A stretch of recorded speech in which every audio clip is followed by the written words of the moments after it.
Hi guys, my name is Mrs. Blair. I am the sixth grade math teacher at Garden Lakes, and I also do the drama club every single year. Um, I'm here today to read Harold and the Purple Crayon to you guys.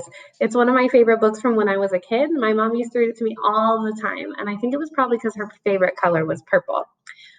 So get ready, here we go. Harold and the Purple Crayon by Crockett Johnson. One evening, after thinking it over for some time, Harold decided to go for a walk in the moonlight. There wasn't any moon, and Harold needed a moon for the walk in the moonlight, and he needed something to walk on. He made a long, straight path so he wouldn't get lost, and he set off on his walk, taking his big purple crayon with him. But he didn't seem to be getting anywhere on the long, straight path, so he left the path for a shortcut across the field, and the moon went with him. The shortcut led right to where Harold thought a forest ought to be. He didn't want to get lost in the woods, so he made a very small forest with just one tree. It turned out to be an apple tree.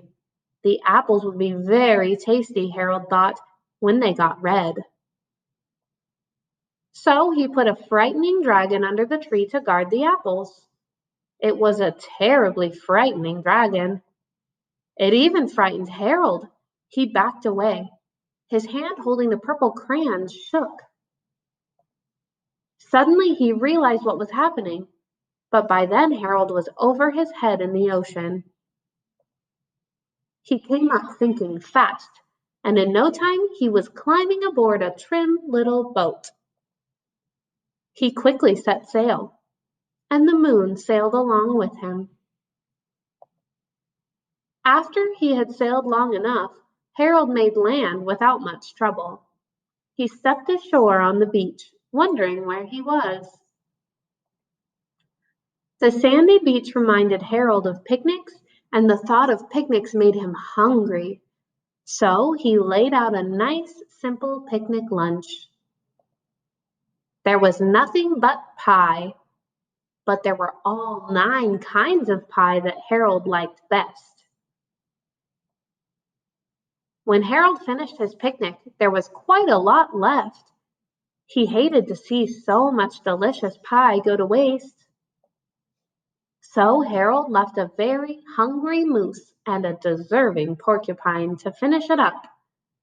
And off he went, looking for a hill to climb to see where he was. Harold knew that the higher up he went, the further he could see.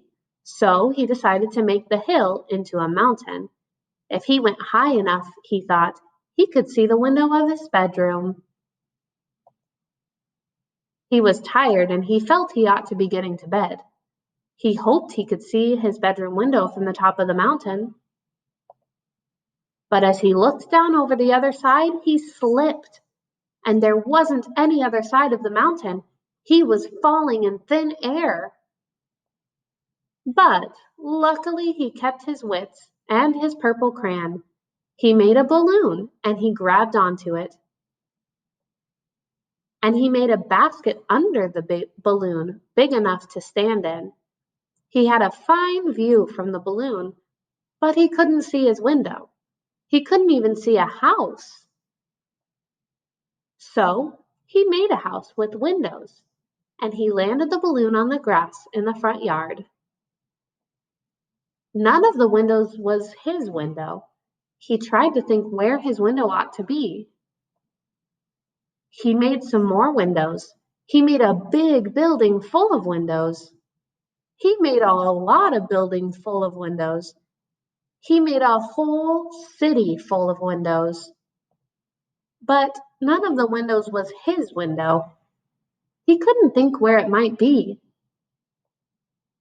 He decided to ask a policeman. The policeman pointed the way Harold was going anyway, but Harold thanked him. And he walked along with the moon, wishing he was in his room and in bed. Then, suddenly Harold remembered. He remembered where his bedroom window was when there was a moon. It was always right around the moon. And then Harold made his bed. He got in it and he drew up the covers. The purple crayon dropped on the floor and Harold dropped off to sleep. The end. Wasn't that a fun book? I really liked it a lot. So I would like to challenge you guys to maybe take out some crayons and draw a really cool picture. If you do decide to draw a beautiful picture, I would love to see it. Go ahead and post it in the comments below. Have a good day, guys. Bye.